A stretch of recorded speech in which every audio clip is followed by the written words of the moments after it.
This podcast is part of the Deluxe Edition Network. To find other great shows on the network, head over to deluxeeditionnetwork.com. That's deluxeeditionnetwork.com.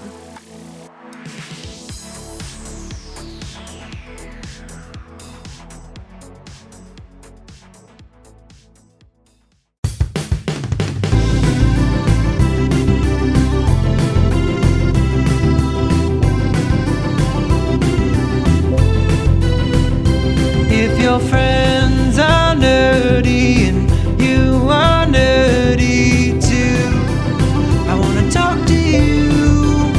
Friends Talking Nerdy. Welcome to Friends Talking Nerdy, part of the Deluxe Edition Network. Head to deluxeeditionnetwork.com to find out about all of the lovely shows on the Den. This is Tim the Nerd, and seated next to me we have Professor Aubrey, and this week we are going to be talking about music.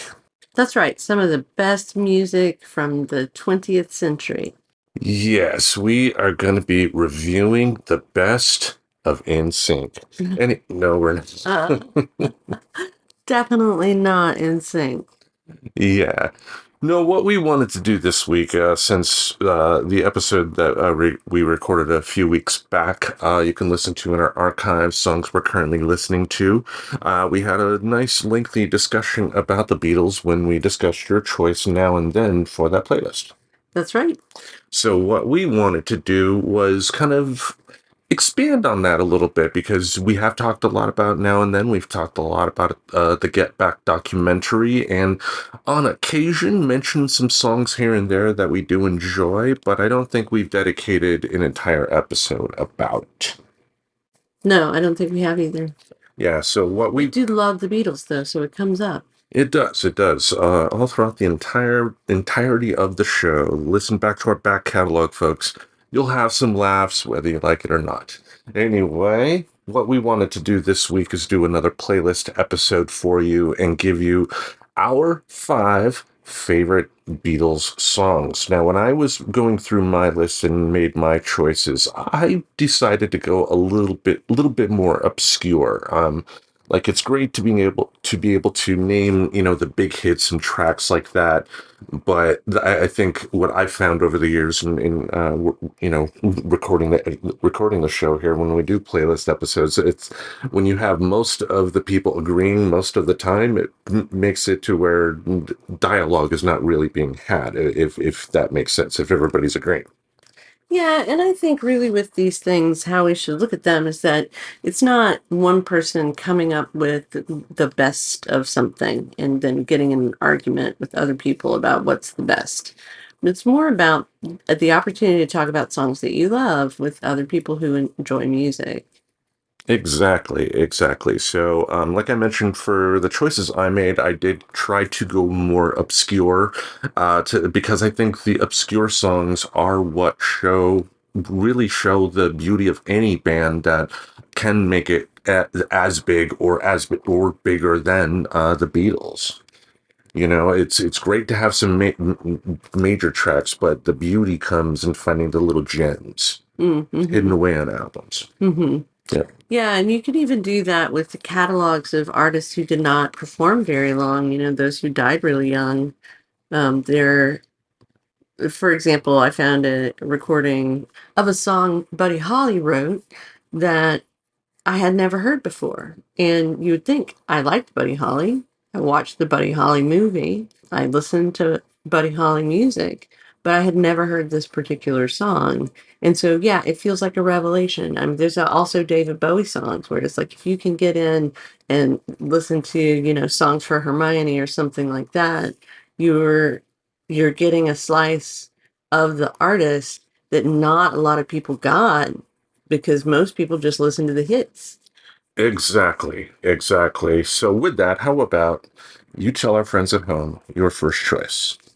Okay, I will.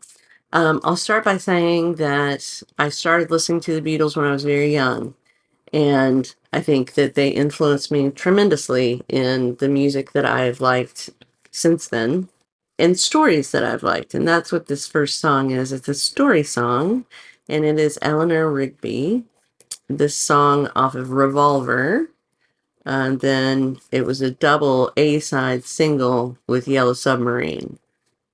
So that doesn't really matter. What matters is that the song is a beautiful one about loneliness and what happens when you get old and live alone, and maybe you've raised a family and they're all gone away and you're left there by yourself.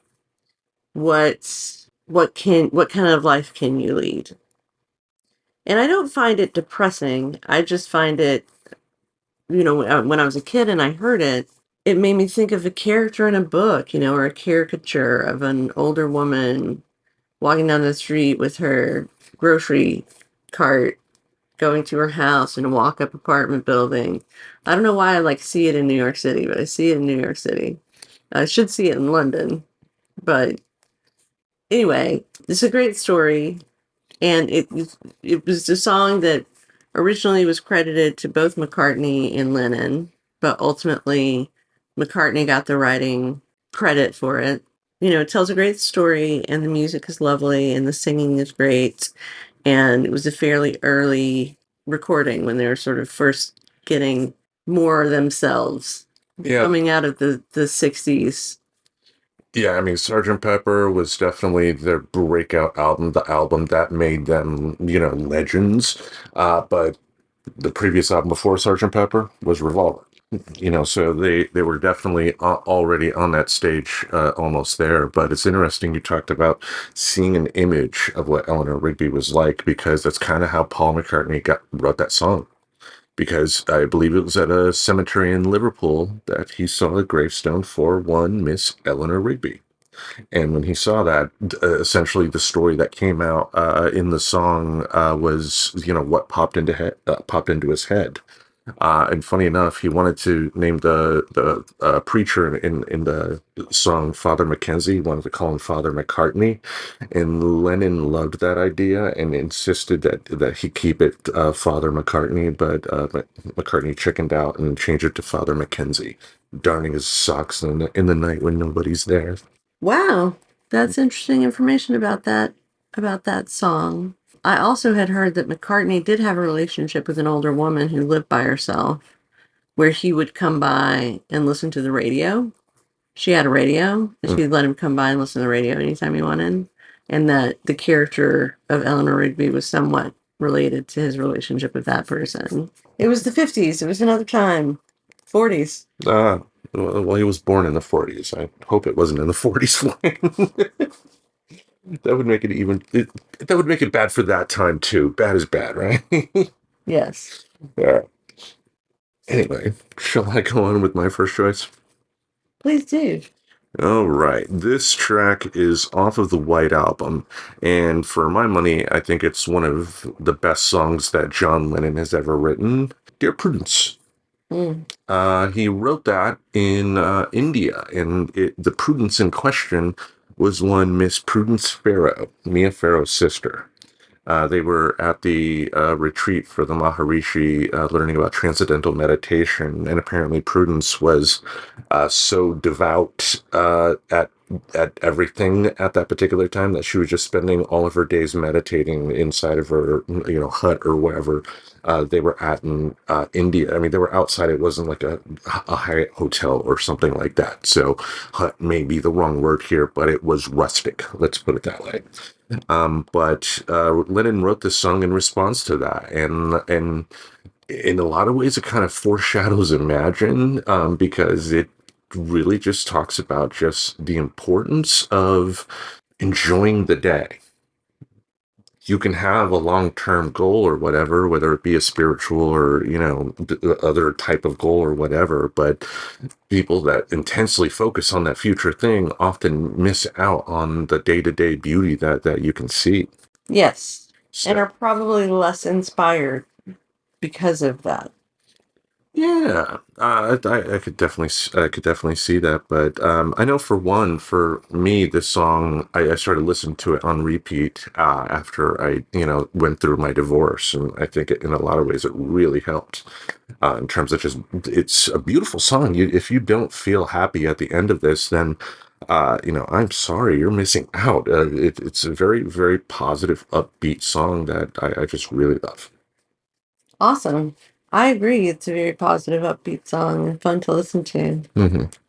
Unlike my next one, Uh-oh, what's your next one? I mean, it's not fun to listen to, and the story of it is a little depressing, which is probably why I like it so much because it's sort of goth Beatles, and that is "While My Guitar Gently Weeps." This is a Harrison number.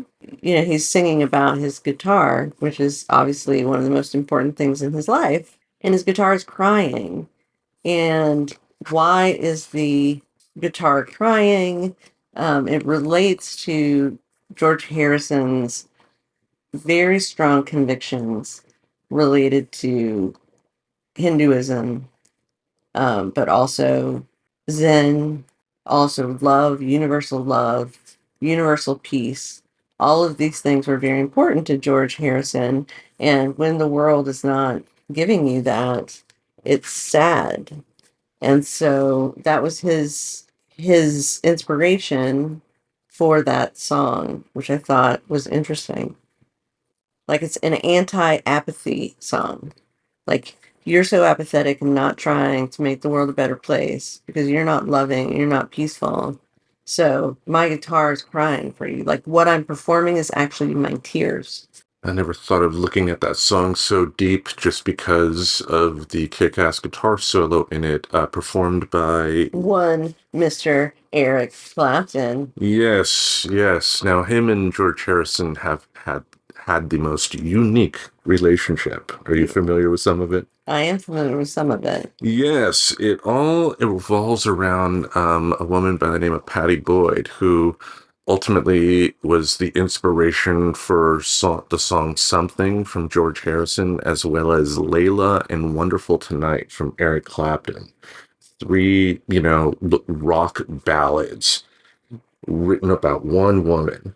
And George was initially married to her first, and they had a tumultuous relationship. Eric Clapton fell in love with her while, she was still married with George. And that's how Eric had a 2-year hiatus where he was just nothing but a heroin addict. But thankfully was able to get out of that. But in doing so, via like the song Layla and whatnot, confronted George and said, I want, basically told him, I want your wife. This was at a party. And apparently George replied, okay, I'll take your girlfriend. I so believe that. Yeah, I mean, George Harrison has the best one-liners, like the funny, like the episode on The Simpsons, the Homer's Barbershop Quartet, where George Harrison guest stars. Homer and the barbershop guys are on top of Moe's, recreating the concert scene from Let It Be and the Get Back documentary, and then in comes a limousine, pops up George Harrison, he looks at it, and he goes, it's been done, and drives off. But yeah, him and Eric had quite the unique relationship, which had some turbulence. But I would say, at the end of the day, being that they were both dear friends by the time George had passed on, being able to go through something such as your best friend coming to you and saying, "I want your wife," and then at the end of the day, you all are on good terms with each other, pretty impressive. Very impressive. I'm sure they went through a lot of therapeutic work to get to that point, and in some cases used different types of chemicals as well. But Well, but when you think about George's philosophy that I was just talking about, which is that you should have love for people and you should want to be peaceful in your way that you're being in the world, then it totally makes sense that George Harrison would be perfectly fine mhm, with that happening. what a world the rock star life is. I know. I hate it for them. Yeah. All right. Shall I go on with my next choice? Yes, please. All right. This is the B-side of the last official single that the Beatles released when they were an active group. And if you were a listener to our other podcast, Hump Day with Tim and the Professor, we briefly played this song when my sister had a brain fart. when we had her on as a guest at one point. It's their novel. It's best to call it what it is. It is a novelty track, but it's one of the few tracks that is has songwriting credits for all four of the Beatles together, and it's called "You Know My Name." Look up the note.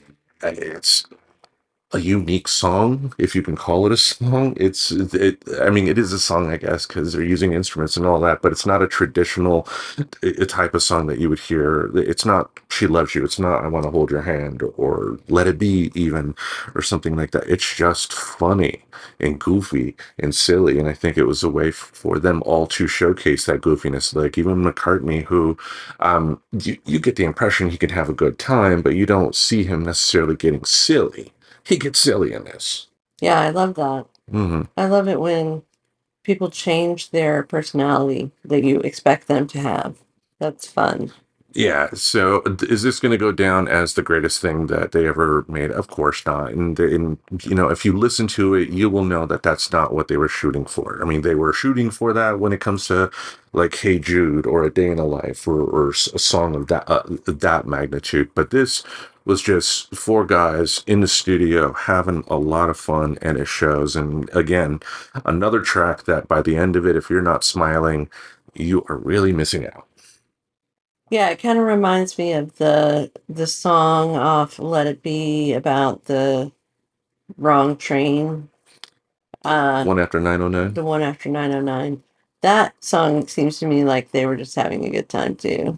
They were, and that was actually one of the first songs that they ever wrote together, Lennon and McCartney. Whoa. It was originally intended to be on one of their first albums, but they did record some work in the studio for it, but it never reached the quality that they were looking for until the Let It Be album. The more you know. All right, how about you tell us your next one? All right.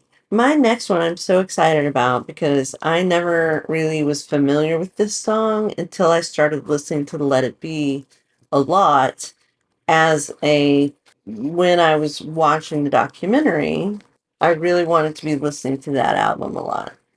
And one of the songs that's on that album is Dig a Pony. And it's kind of a nonsense John Lennon song where it's almost as if if you think of John Lennon in that way of being superior to everyone, that it was kind of a I can record nonsense and it'll be a gold album or platinum album. The where what I say doesn't matter because people aren't listening to what I'm saying. And almost in a frustration that people were not listening to the meaning behind the songs. That's what I think was going on. No, he expressly said that. He, discovered like during his time in the Beatles that, his lyrics were being discussed by college professors.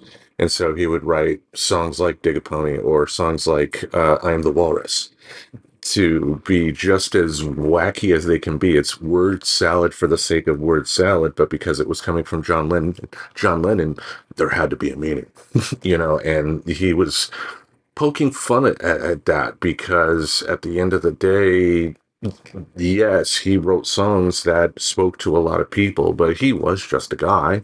He just was in a spot to where his words could be enjoyed by lots of people, if that makes sense. It was his way of reminding people that he's just this bloke from Liverpool.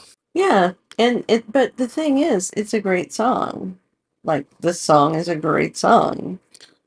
And it shows too that with, and we've talked about this before too, with certain type of music, the lyrics don't necessarily have to be an important factor. Right. Like I think of like Ozzy Osbourne, for instance, he has a lot of songwriting credits, but what that means is when they are recording the demo the song in a studio and it's going through its initial stages, he's at the mic riffing, essentially playing, singing along with the music words that are just coming to mind. And then, after like 5 or 6 takes or something like that, they will splice in what they think is the best. And then those are the lyrics, if that makes sense. So it's not him, with a pen and paper, Crazy Train by Ozzy Osbourne and writing it out that way.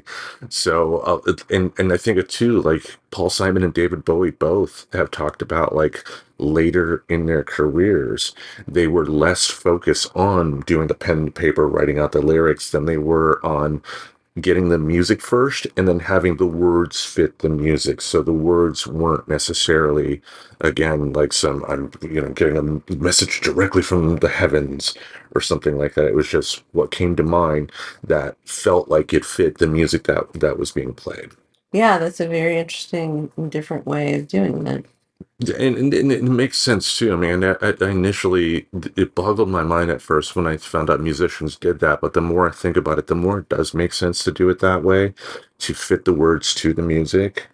Because it seems like it would be vital to have the music first. You can have a great set of lyrics, but if the music behind it is not that good, it may just sit on a shelf somewhere.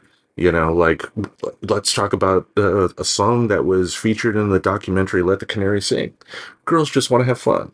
Hmm. Somebody else recorded that song before. Somebody else wrote it. There was a version that was released, I believe, in the late 70s or early 80s of Girls Just Want to Have Fun by the original people that wrote that. And there's a reason you're not hearing that version, but you're hearing Cyndi Lauper's version.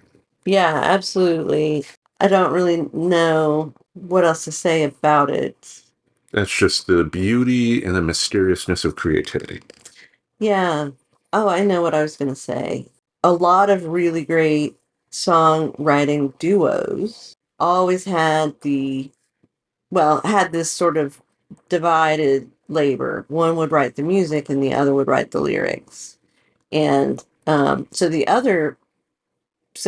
it could be a job of matchmaking as well that would turn out really good when, say, the lyricist has just lots of lyrics because he's writing lyrics constantly, so there's lots of lyrics around, and then the music writer has written a bunch of riffs, written a bunch of different pieces of songs, and they listened to each other's stuff and then figure out, okay, what's of what I've written fits and what of this recording fits to make a. Elton John and Bernie Taupin. That's exactly who I was thinking of. Yeah, because Elton does. Also, Johnny Marr and Morrissey. Gotcha. I know with Elton and Bernie, Elton may have songwriting credits, but it would be. I think he's admitted that Bernie's the one who comes in with the lyrics. He's the one that's coming up with the music itself. And that's not to say that Elton doesn't have input into the lyrics, of course, because he's the one delivering it. So if it doesn't roll off his tongue naturally, then he should be able to get a change. But yeah. So that's who I was thinking of. Yeah, then that's exactly the kind of people I was talking about. So Yeah. I think it's great when you start with the music. Whether that means you write the lyrics for the music or you find lyrics that fit the music, I think is either way. Exactly. Start with the music. All right. Speaking of that, how about I go on to my next choice? Yeah, do it. All right. From the Let It Be album as well. This is the song that opened up side 2 and is highly, highly featured on the rooftop concert that you can watch in the Get Back documentary. I've Got a Feeling. This is one of those songs, like, I listen to it and in some ways feel kind of sad because if they had just found a way to continue to work together, we could have gotten more stuff like this. There's an immediacy to this that you don't necessarily hear on some of their more polished stuff, which I really liked. And this is another example. At times, like, Lennon and McCartney would have like 2 different songs written, but for whatever reason, those 2 different songs matched together as one song. So, like, the bit that Lennon was singing was, my understanding is that was lyrics from another song that he was writing at the time, but just fit the I Got a Feeling. And so that's how the interchange between Lennon and McCartney for that particular song occurred. But just great number. Billy Preston is great on the keyboards and everything like that. And just a great, damn good rock song. Like, Paul McCartney is an underrated rocker. He's the guy who did Helter Skelter, for goodness sake. And that is more metal than anything. And, this shows that he could have, if he wanted to go like the ZZ Top route in terms of blues rock, he could have done that as well and done just as fine in his career. Yeah, totally. Yeah. Any thoughts on I've Got a Feeling? It's a great sing-along song. It's a great rock song. Love it. It's a great song. Yeah, not one of their iconic ones by any means or anything like that, but it doesn't have to be iconic to be good. How about you tell us your next choice? Okay, my next choice. This one, I believe, is one of the most beautiful songs that they wrote, and that's "Across the Universe." And I also really love the lyrics. This is the kind of song where somebody like me who likes lyrics a lot can really dig into what's going on, and it fits the music perfectly. And the message of it really resonates with me. I mean, it's kind of the pop culture psychedelia idea about the world that we're all one, the universe is always expanding, love is everlasting. These kinds of concepts expressed in this way. It's really beautiful. Agreed. Definitely up there with some of Lennon's best songwriting work throughout his entire career. I do dig the David Bowie version. Right. John Lennon actually played on that track on the Young Americans album. Yeah. So this originally appeared in 1969 on an album that they had out. It was a charity album. Yeah, it was I believe it was Save the Rainforest type of. It was an environmental charity that they were supporting because of the nature sounds, and it was a slightly more sped up version of the vocals that were used for the Let It Be. The Let It Be album was more that was produced by Phil Spector, who loved to put on strings and whatnot. In this case, I think it worked. Yeah, so then the Beatles released it on their album in 1970, and their album was called Nothing's Gonna Change My World. No, No, that's what the compilation album was called. Nothing's Gonna Change My World. The uh, Beatles album that it was on. the Beatles album was Let It Be. Okay, so it was on an album called Nothing's Gonna Change Our World, which was a charity album for an environmental charity. The name of the whole album being taken from the song. And then the next year it was on Get Back and has been seen as one of a rarer song than some other of the really popular ones. Well, a few years back they released that movie Across the Universe. It was a totally different type of story, but they used the Beatles music, and it's kind of a musical in and of itself, a jukebox musical. And Across the Universe was used as the title for that particular movie, and I believe the cast sang that song in it as well. Is it up there with I Want to Hold Your Hand or Hey Jude or something like that? Yeah, to your point, no. But I think this is one that more than casual Beatles fans would definitely be aware of. Yes, I agree. Hmm. But it's not like one that everybody in America knows, like Exactly. some of the others. Exactly. So what's your next one? All right. I had to include a Ringo song. He wasn't the most prolific singer for the band or the most prolific songwriter either. In fact, this song was the first song that he wrote for the band, and it was off the White Album. Now, before I say the song title, like I say this, and I think back to that little Family Guy gag to where they go back to London in the 60s, and Ringo comes into the studio. Hey guys, I wrote a song. And Paul grabs it. Oh, good, good, Ringo. What a good song. Let me put it on the fridge. He puts a magnet to it on the fridge.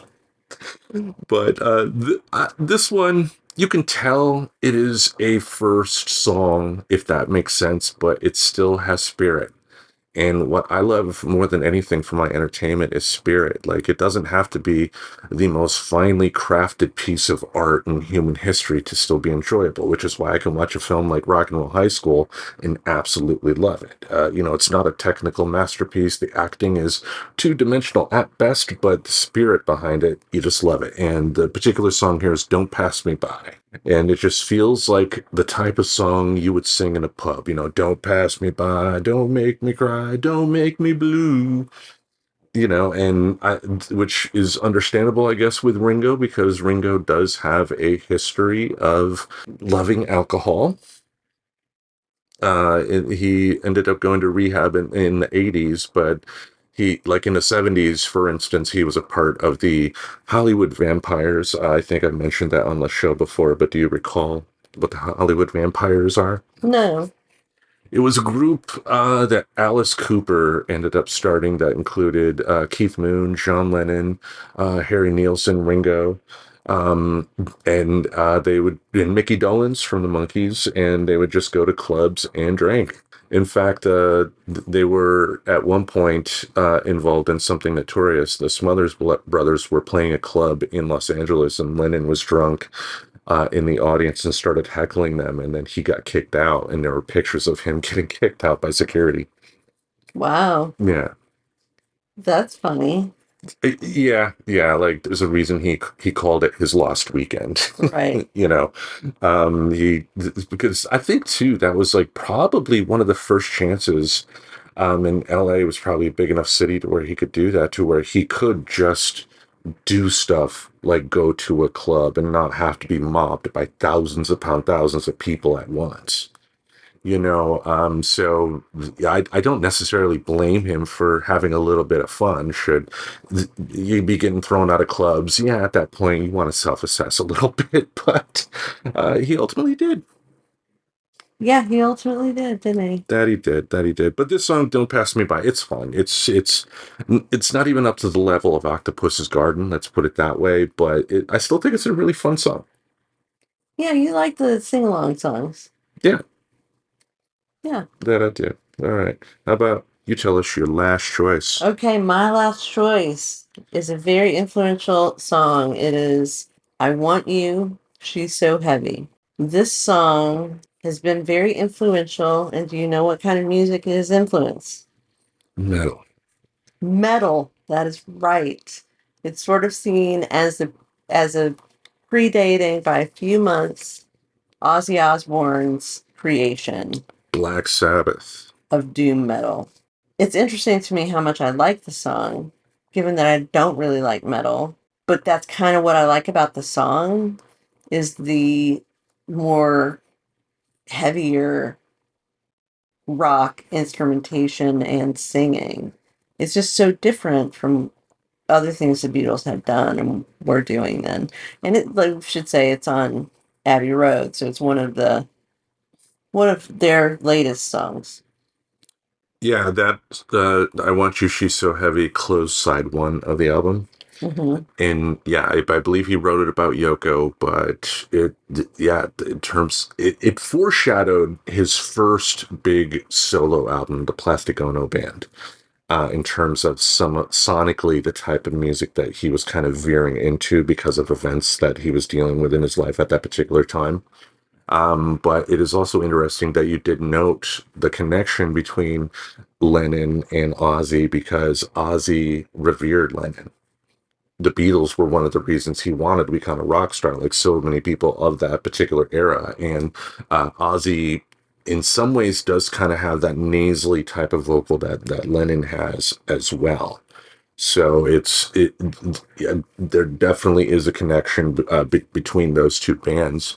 And I did love to, like the Beatles for the most part, yeah, they were not necessarily going to break out with songs like this or Helter Skelter for an entire set or something like that. This was ones that they would use if they did play concerts. And, Paul McCartney has done this to wide effect in his concerts. He will use songs like that as more of getting people pumped up, and then you can do three or four more slower tempo songs until you get another one to pump them back up, and then damn, it just kind of helps regulate the audience in a concert setting, if that makes sense.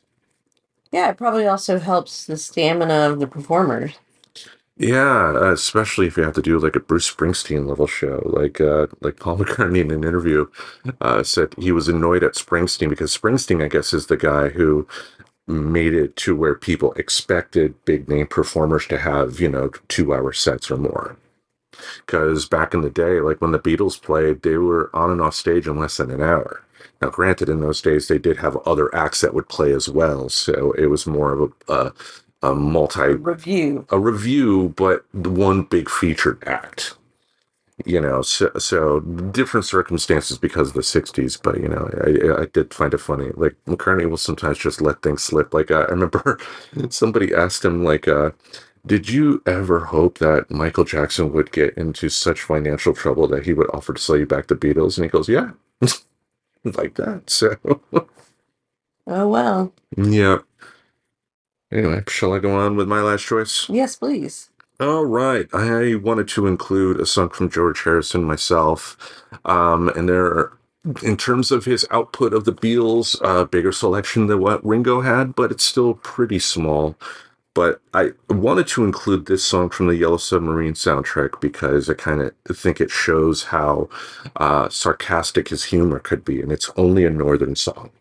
The reason it's funny is that he's talking about, the band sucking throughout the song and not playing their instruments well because it's only a northern song. The funny part here is that the company that ran the publishing rights for the Beatles was Northern Songs. So the whole song was him making jokes at, the quality of the people that, of the Beatles in terms of how they look, how they played their music, how they sang, because it's only a northern song. And it's funny. It's one of those funny things that, is funny because only certain people will ultimately get that connection. Right. I love when humor can do that. You just throw something that, if you can get one person in the back of the room laughing, then you've done your job. And, It's almost like an Easter egg in that way. in a lot of ways, yeah. I mean, once you find that connection and then you finally, it makes the song make so much more sense in a humor way. And then you end up just, once again, smiling. And I think that's probably the common denominator in the songs I picked too. Just, I do prefer the songs of theirs, I guess, to where you come out feeling happy. All right. That was my theme. Happiness. Yes. Any other thoughts on the Beatles? My theme was much less happy than yours. That's interesting. Yeah, would have thought it would have been reversed, but You never know. you never know. It's not true because I always like I'm a goth. So I like depressing music. So I picked some of the most depressing Beatles songs. Yeah. Somewhere Morrissey is shedding a tear. Any- Oh, Morrissey. Anyway, so at some point in the future, I think we will definitely have plans of exploring more songs from the Beatles, but in their solo careers. That sounds like a great idea. Yes. We'll definitely keep you up to date as to when that's going to happen. Now, before we wrap things up here, hang tight for this message from the Deluxe Edition Network. This is Take on the World with Johnny and Mike. And, people always ask me, hey, you got a podcast? What's it about? I don't know. You ever want to cut your fingers off or learn about a sharp knife? We could tell you that. How about murder mysteries or hauntings or any kind of fringe subject? Anything you could think of. We take on everything because we take on the world. Now you go take on the world. Professor Aubrey has a package in her hands that we have to say is quite delicious. It is, Tim. It's Brazil from Coffee Bros. An amazing coffee with notes of cocoa and cherry candy. Nice. Delicious. Indeed it was. Like you and I, we both drink coffee in very different ways. I need it, 9,000 degrees hot. And me, I make my coffee and then put in as many ice cubes as I can. I'm like the guy from Clerks, what am I supposed to drink this coffee hot?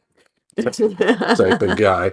But you tried it your way, I tried it my way, and we both really enjoyed the flavor of this particular flavor of coffee. Absolutely.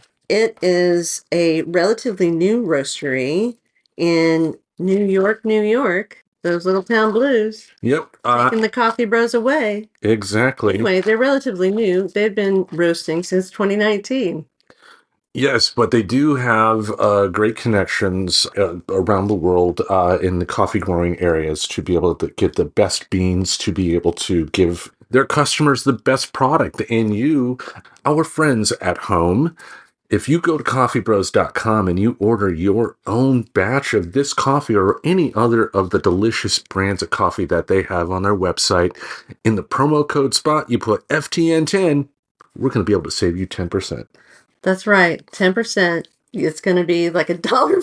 It's going to be awesome. But that's what friends are for. That's what friends are for. That's right. $1.50 when you need it. Exactly. Exactly. I mean, you won't be able to get on the city bus, but you will be able to save some money to be able to get some wonderful coffee. Again, head to coffeebros.com and in the promo code box, put in FTN10 and you will be able to have some delicious coffee. Yep. Drink away, people. All right. Welcome back, people. Did I ever tell you the time that I became a wrestling promoter in 5th grade? Gosh, no. Yeah, I'm surprised this is something that has not come out before yet, but it happened in January of '88. I was reminded of this yesterday because I was on YouTube and saw that the WWE uploaded the entire original 1988 Royal Rumble match. What do I mean by that? The first time the Royal Rumble was shown to a national audience was a TV special on the USA Network in January of 1988, and it was done in opposition of another wrestling pay-per-view that was out from WCW called Bunkhouse Stampede. Vince intentionally put the Royal Rumble up against the Bunkhouse Stampede on live television just to make sure that other company wouldn't sell any pay-per-view, would have far less pay-per-view sales. So right, vicious stuff. But it was definitely one of those events that made an impression on me as a young wrestling fan, and it was the introduction of the Royal Rumble match itself. Now with the Battle Royal, I've seen Battle Royals before, and they're cool, but in very small doses. Like if you saw a Battle Royal every week, you would get quickly bored because when you have 20 people in the ring all at once, there are only so many moves that they can do. You know, they can't do like big, splashes or anything like that because you have so many other people in the ring. A lot of times it's just punching and kicking, and that can be boring. But the beauty of what the Royal Rumble did is that it started off with 2 people in the ring, and then every 2 minutes another wrestler would come in until all 20 people were in the ring. And the winner would be the last person in the ring after everybody else had been thrown out. And that was cool to watch when you're in 5th grade. And I thought, you know what? I can do this at school. So I went to work. The first thing I did, when you have, professional wrestling matches going on, wrestlers, it is commonly known, even at that time, sign contracts. So I wrote contracts out. I wrote 20 different contracts out, 20 different sets of paper, and, called it the Potter's House Royal Rumble. And I, just hand wrote what I thought at 5th grade a legal contract should have of 5th graders and 6th graders that were prepared to wrestle each other during recess should say. Uh-huh. So real intricate stuff here, folks. And then, this, once I was done with the contracts, ended up going to school and ended up convincing enough people. I got the contracts out. I got them signed and everything. Wow. And that was fun. And we planned a day, some point, I believe it was either the end of January or the beginning of February, but this is in Michigan during the winter, so snow was everywhere. And the day came and everybody was excited. It was the talk of the school. And so what happened, we all go out there, and then obviously we couldn't build a ring. So I did the closest thing I could think of, and that was draw a big square in the snow. Oh. And was going to have it to where the first, to follow the Royal Rumble rules. I had my watch with me, my trusty little watch. 2 people were going to start off, and then I was going to let in other people as the 2 minutes occurred. But, once I started the match, everybody got in the ring, and just started goofing around. In fact, my friend's brother actually pulled me in and ended up pushing me on the ground and giving me what is called a Boston crab. Like he and I were friends too, so he was not doing it to hurt me or anything like that. But everybody was just goofing around, and then out of nowhere, you hear like two or three teachers come, stop this now, and then they were breaking it up. And there was one teacher, I believe her last name was Lietzma. It was my sister's teacher. Went to the two boys in that school that were considered bullies that she thought were the ones behind this.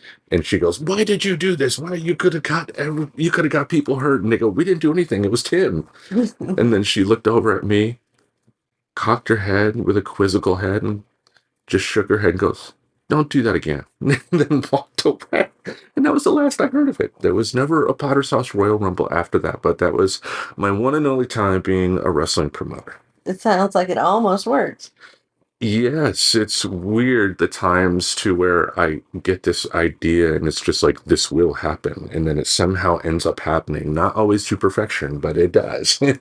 And so, yeah, it was interesting to say the least. That's what I did with myself in the 80s, made contracts. Nice. Yeah. Yeah. Yeah, you really see how similar maybe some of the things your kids do to that. You think? You ever notice like your kids bringing their interest about things to other kids? Well, I mean, I think that's a common human trait, period. I mean, if you're interested in something, you're going to want to tell people about it, right? Like if you're really into playing guitar, you're going to want to talk to people about playing guitar, and you're also going to want to make friends with other people who play guitar so you can learn how to play guitar better.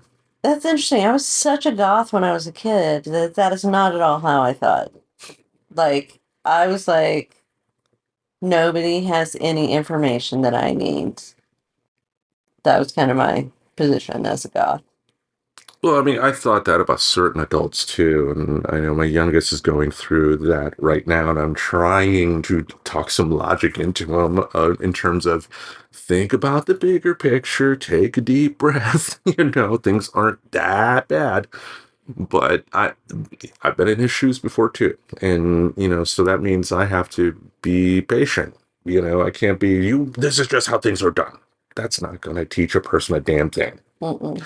you know so yeah, it's yeah, when you are that young, you are a lot more confident about things than you should be. Yeah, I mean, because everybody has those stories that like you do something crazy and stupid, and it always happens in your 20s. The super crazy wild stories like I woke up naked in Mexico, and the last thing I knew. Not that I've ever woken up naked in Mexico, but you get my drift. Yeah. Yeah. Anyway, so anything else you want to say to our friends at home? No, well, I'll just relate that when I was a kid in elementary school and recess was the thing, there were lots of instances of recreations of things and also like developments of really dramatic relationships and like everything was a soap opera. Like people would get married and they'd like get in fights and get divorced and there's lots of that going on, and I think it's a theater sort of elementary school. It is a weird soap opera. Like, I remember, I think I mentioned having a crush in the fifth grade on the fourth grade girl whose parents ended up becoming missionaries. Oh, uh-huh. Like her last day in school, like I had like wrote her a card and everything, and I put, from Tim in big letters on the envelope. So of course, what do I say when I go to the teacher? Don't tell her it's from me. What did it say? Just a normal, hey, you were cool type. Like, yeah, it wasn't like, dearest darling, before you go to Papua New Guinea, remember you have my heart. No, it was not anything like that. It was like, you're cool, stay cool. Something like, yeah. Yep. Those were the days, my friend. If only we could go back. If we could go back but still retain everything I know now, I would do that. Right, exactly. That's the dream. Yeah, To go back, but know everything that you know now. yeah. But alas, that will never happen. Or will it? Dun, dun. Since life could just be a simulation anyway. There's actually a scientist studying that. Whether life is a simulation. Yes. Wow. I don't recall the website I did hear that from, but it was not like, funstuff.co or something. It was from a scientific website. I forgot. I forgot off the top of my head. But speaking of that, there's one more thing I brought up before we recorded that I do want to bring up, and that is a clarification on something I was talking about when we were talking about 1974 in music. What was that? I had mentioned that there, when we talked about the song "You Are So Beautiful" that was sung by Joe Cocker that you absolutely adored, I had mentioned, and I'm being sarcastic, folks, but I had mentioned that I recall this being on an episode of Three's Company, and I couldn't really think of the episode name or anything like that at the time, or even really remember the entire specific points of the plot, but I do remember it from that, and guess what? I was right. Oh, yeah? Yes, it was from a season 6, episode 12 episode called Strangers in the Night. Jack mistakenly serenades the wrong girl, winning the affections of a plump woman. Uh-oh. Yeah, it was the episode for the most part was a takeoff on the Cyrano de Bergerac story.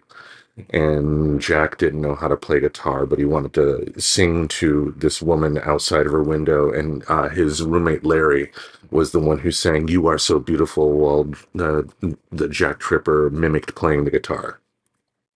I see. So that's what I remembered. Okay. Yeah. Thanks for filling us in. Yes, the more you know, folks, the more you know about the lack of a life I've had thanks to television. Anyway, each Monday, we'll have something in this podcast space to entertain your ear holes. Until we meet again, we bid you adieu. Farewell. Goo goo gachoop. Subscribe to Friends Talking Nerdy On YouTube Music, Apple Podcasts, Spotify, or wherever you listen to podcasts. Goodbye, darling.